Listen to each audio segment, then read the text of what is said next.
Imagine moving into a beautiful new apartment building, only to find out your next-door neighbor has decided to run an industrial-scale laundromat right out of their living room. Suddenly, your water pressure drops to a trickle, the lights flicker every time they spin a load, and your internet crawls to a halt. It sounds like a nightmare, but in the world of cloud computing, this happens every single day. We call it the noisy neighbor effect. And with the rise of autonomous AI agents, this problem isn't just growing, it's mutating into something much more unpredictable. Today, we are diving deep into how to protect your AWS infrastructure from getting overwhelmed, especially as we transition into the era of agent as a service. That apartment analogy is spot on. In a multi-tenant cloud setup, you are sharing resources, CPU, memory, database connections, network bandwidth, to keep costs down and efficiency high. But if one tenant suddenly decides to run massive unoptimized workloads, everyone else in the shared space pays the price. Their application slows down, API calls start timing out, and the user experience tanks. When we talk about agent as a service, or AaaS, the stakes get even higher. AI agents don't behave like traditional predictable software. They can be erratic, and if one agent goes rogue, it can monopolize the entire system's resources in a matter of minutes. Which brings us to the ultimate architectural dilemma. How do we build a system that is both cost-effective and completely resilient to this kind of resource hogging? Historically, developers have looked at two primary deployment models: silo and pool. If we want to completely eliminate the noisy neighbor risk, wouldn't we just put everyone in their own isolated silo? In a perfect world with unlimited budgets, yes. The silo model is the ultimate shield. You give every single customer their own dedicated compute, memory, and database instances. No sharing, no noise.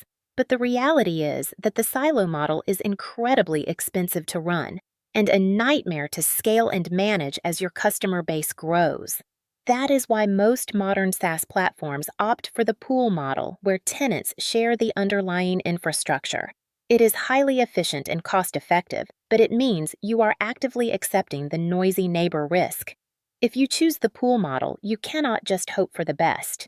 You must design active, robust guardrails to police the shared space.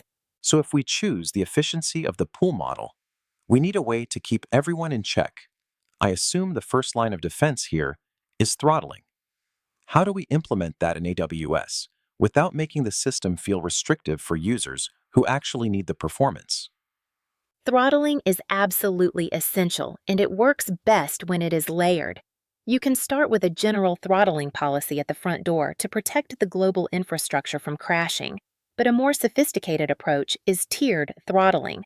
Think of it like highway lanes. Your basic tier tenants get restricted to a standard speed limit, while your premium high-paying tenants get access to a fast lane with much higher limits. In AWS, you can configure these rate limits dynamically based on the tenant's identity. That makes sense for standard API requests. But where exactly should these controls live? Is it enough to just put a rate limiter at the entry point of our API gateway? Or do we need to go deeper into the system? You definitely need both. The official AWS guidance emphasizes acting at the outer edge first. You want to block or delay excessive requests at the entry point, using tools like AWS API Gateway, before your internal services spend even a single CPU cycle processing them. But edge throttling alone isn't a silver bullet. You also have to implement throttling deep within your execution path. For example, if your application makes downstream calls to large language models or accesses a shared database, you need to monitor and limit usage at those specific integration points. Otherwise, a tenant might pass the front gate legally but still choke your database or drain your external API quotas further down the line. That deep path throttling seems particularly critical when we introduce AI agents into the mix. Unlike humans, who eventually get tired and close a tab, an AI agent can execute loops at machine speed. What happens when an agent gets stuck or encounters an error? That is one of the scariest scenarios for a platform architect. If an AI agent is poorly optimized or encounters an unexpected response from an API, it can easily fall into an infinite retry loop. It will keep hammering the system, trying to resolve the error, and in doing so, it can burn through your entire shared API token quota in seconds. To prevent this, you have to implement circuit breakers and exponential backoff algorithms.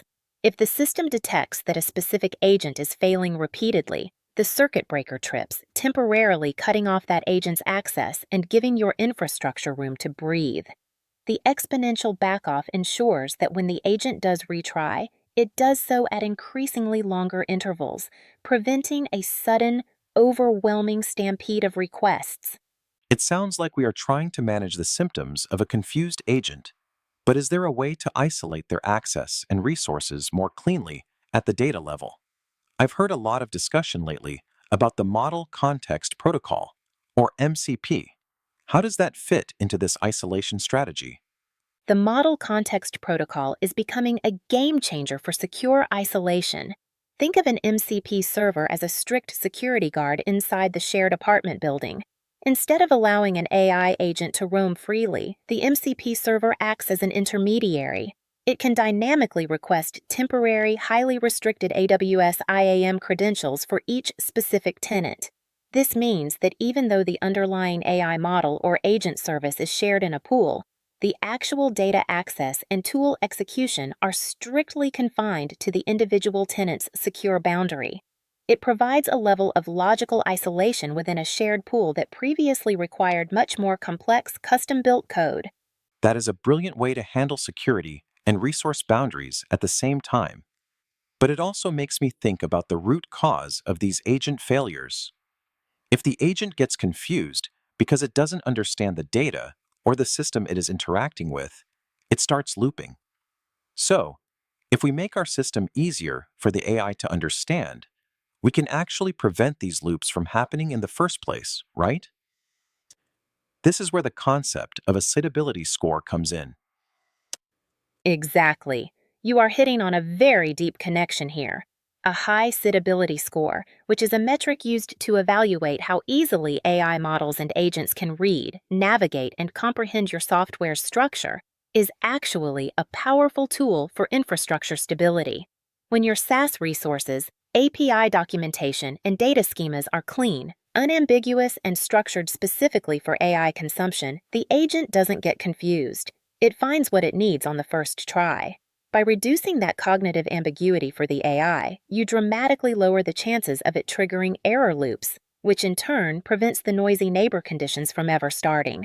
It is fascinating how technical clarity for machines directly translates to physical health for our cloud infrastructure. It is a symbiotic relationship. We are no longer just designing software for human eyes. We are designing it for non-human identities that need to navigate our systems efficiently. It is a massive paradigm shift. In the past, we optimized websites for search engine crawlers to boost SEO. Today, we have to optimize our entire system architecture so that autonomous agents can interact with it without causing a system outage. If your system is citable and machine-friendly, the agents behave predictably, token consumption is optimized, and your AWS costs remain stable. It is a win-win for both performance and the bottom line. For any founders, product managers, or system architects listening who are realizing their platforms might not be ready for this agentic future, what is the best way to assess where they stand? The first step is to get an honest diagnostic of your current setup. You can visit CitableHub.com and run a free GEO Scan. It gives you an instant analysis of your system's visibility and structure from an AI's perspective.